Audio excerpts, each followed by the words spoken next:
So I'm planting bulbs today, and I'm using the Bergen & Ball hand bulb planter for the job. It's really sturdy, and I like it because it's got engraved on the side, it's got the planting depths of the bulbs that you're planting, so you always know how deep you're going, you can get to the right depth. I'm planting winter aconites. This is one called Eranthis silicea. It's slightly bigger than the normal one, which I think is Hymalis, and slightly brighter yellow. I know it's got to be planted to 5 centimetres depth, so I'll just check that on my bulb planter.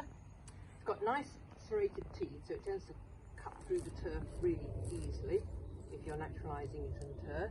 And then once through, just give it a little bit of a shove down to get to the right depth. There we are. Yep, that's 5. Now it should come out with a nice plug of soil for you like that to put back afterwards.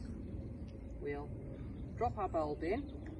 With these, I don't think it matters which way up, but I'm going to try and find the root plate at the bottom there.